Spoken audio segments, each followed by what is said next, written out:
بسم اللہ الرحمن الرحیم۔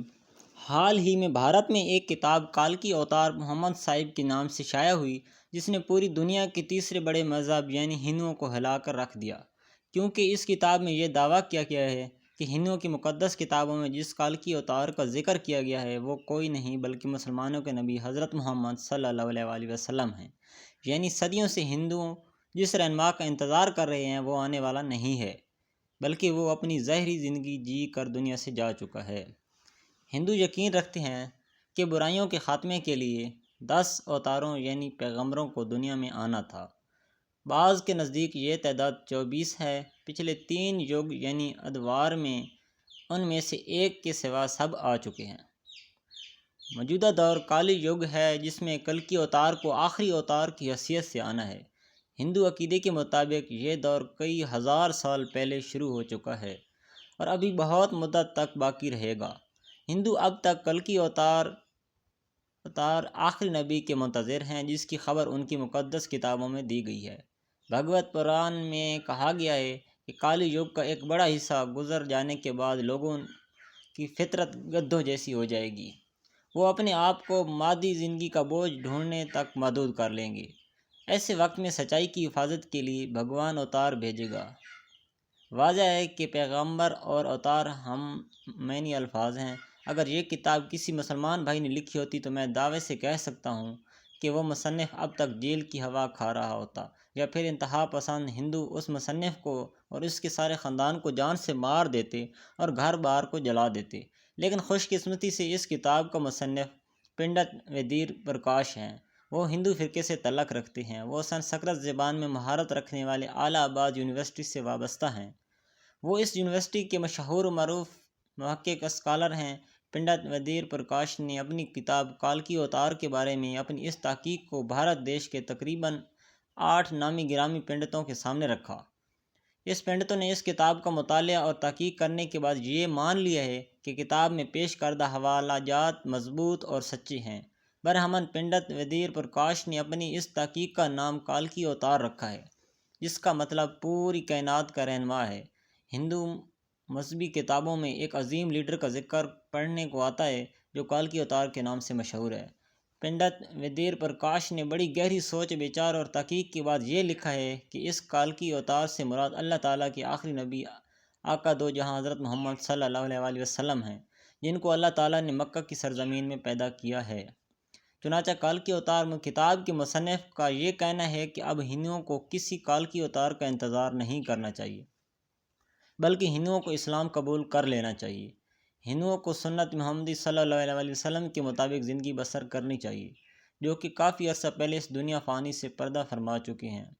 اس حوالے سے پنڈت وید پرکاش نے ہندوؤں کی مقدس مذہبی کتاب وید سے مندرجہ ذیل حوالے دلیل اور وضاحت کے ساتھ تحریر کی ہیں۔ ہندوؤں کی مذہبی کتاب وید میں لکھا ہوا ہے کہ کالکی اوتار بھگوان کا سب سے آخر اوتار ہوگا، جو ساری کائنات کو راستہ دکھانے میں مددگار ثابت ہوگا۔ ان سب کلمات کو بیان کرنے کے بعد اس کالکی اوتار کتاب کے مصنف تحریر کرتا ہے کہ اس کی پیش گوئی کا اطلاق صرف اور صرف حضرت محمد صلی اللہ علیہ وسلم کی ذات ہی ہو سکتی ہے۔ ہندوؤں کی مذہبی کتاب وید، جس میں ویدوں کا ذکر ہے، ان کی پیش گوئی کے مطابق کالکی اوتار کی پیدائش ایک جزیرے پر ہوگی۔ وید کی پیش گوئی کے مطابق یہ علاقہ جزیرۃ العرب ہی ہے۔ ہندوؤں کی مذہبی کتاب میں لکھا ہوا ہے کہ کالکی اوتار کے والد کا نام وشنو بھگت اور والدہ کا نام سومانب ہوگا۔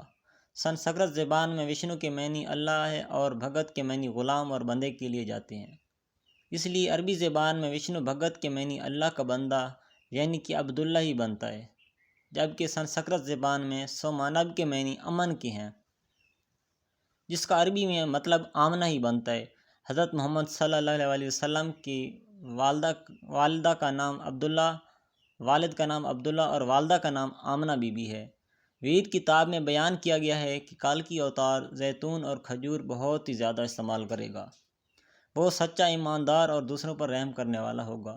اس کتاب کے مصنف نے تحقیق کی ہے کہ یہ دونوں پھل حضرت محمد صلی اللہ علیہ وسلم پسند فرمایا کرتے تھے، جبکہ آپ صلی اللہ علیہ وسلم سچے اور پکے ایماندار تھے۔ آپ سے زیادہ سچا نہ کبھی آپ سے پہلے آیا اور نہ ہی بعد میں آ سکتا ہے۔ اس لیے آپ صلی اللہ علیہ وسلم کو لوگ صادق اور امین کے نام سے پکارا کرتے تھے۔ ہندوؤں کی مذہبی کتاب وید کے مطابق کالکی اوتار کا تعلق ایک اچھے اور معزز خاندان سے ہوگا۔ اس بات میں سچائی نظر آتی ہے کہ آپ صلی اللہ علیہ وسلم قریش کے معزز قبیلے سے تعلق رکھتے تھے، جس کی عزت پورا عرب اور شام و عراق بھی کرتا تھا۔ کالکی اوتار کے مصنف نے لکھا ہے کہ ہماری کتاب میں بیان کیا گیا ہے کہ بھگوان کالکی اوتار کو اپنے ایک خصوصی بندے کے ذریعے ایک غار میں پڑھائے گا۔ حضرت محمد صلی اللہ علیہ وسلم ہی ہیں جن کے بارے میں یہ بھی بات درست ثابت ہوتی ہے کہ حضور اکرم صلی اللہ علیہ وسلم مکہ کی وہ عظیم اور وحید شخصیت تھے جن کو خدا نے فرشتے کے ذریعے غار حرا میں تعلیم دی۔ ہندوؤں کے بنیادی عقیدے میں یہ بیان کیا گیا ہے کہ بھگوان کالکی اوتار کو ایک تیز رفتار گھوڑا عطا فرمائے گا جس پر وہ سوار ہو کر اور مکمل آسمانوں کی سیر کرے گا۔ مصنف نے یہ بھی مطالعہ کر لیا ہے کہ اللہ تعالیٰ نے اپنے پیارے پیغمبر حضرت محمد صلی اللہ علیہ وسلم کو براق پر معراج کی سیر کروائی تھی۔ مصنف کی یہ بھی تحقیق درست ثابت ہو گئی ہے۔ وید میں یہ لکھا ہے کہ ہم پورے یقین کے ساتھ کہتے ہیں کہ بھگوان کالکی اوتار کا مددگار ثابت ہوگا اور اس کو بے شمار قوت اور معجزات عطا کرے گا۔ ہم کو اس بات کے بارے میں علم ہی ہے کہ اللہ تعالیٰ نے حضرت محمد صلی اللہ علیہ وسلم کی جنگ بدر میں کس طرح سے مدد کی تھی۔ مشرکین کا مقابلہ کرنے کے لیے بے شمار فرشتے زمین پر بھیج دیے تھے۔ ہندوؤں کی ساری دینی کتابوں میں یہ پیشی گوئیاں موجود ہیں کہ کالکی اوتار گھڑ سوار، تیر انداز اور تلوار زنی میں مہارت رکھتا ہوگا۔ اس کتاب کے مصنف پنڈت ودیر پرکاش نے اس پہلو کو بڑا غور طلب بیان کیا ہے۔ انہوں نے لکھا ہے کہ گھوڑوں، تلواروں اور نیزوں کا زمانہ بہت ہی پرانا ہو چکا ہے۔ وہ زمانہ بہت ہی پہلے گزر چکا ہے۔ اب تو جدید ٹیکنالوجی آ گئی ہے۔ اب تو جنگ کے لیے ٹینک، توپ اور میزائل جیسے ہتھیاروں کو استعمال میں لایا جاتا ہے۔ اس کا مصنف یہ الفاظ بیان کرتا ہے کہ ہم کس طرح اس جدید دور میزائلوں، ہتھیاروں، توپوں، ٹینکوں کے دور میں تلواروں، نیزوں اور برچھوں سے جنگ کرنے والے کالکی اوتار کا انتظار کر رہے ہیں۔ اس لیے حقیقت یہی ہے کہ ہندوؤں کی مقدس کتابوں میں کالکی اوتار کے واضح اشارے ملے ہیں۔ وہ سب اشارے حضور اکرم صلی اللہ علیہ وسلم کے بارے میں ہی ثابت ہوتے ہیں، جو ان تمام حربی فنون میں کامل مہارت رکھتے تھے۔ اس جدید دور میں ٹینک، توپ اور میزائل کے دور میں گھڑ سوار اور تیغ زن اور تیر انداز کالکی اوتار کا انتظار نری حماقت ہے۔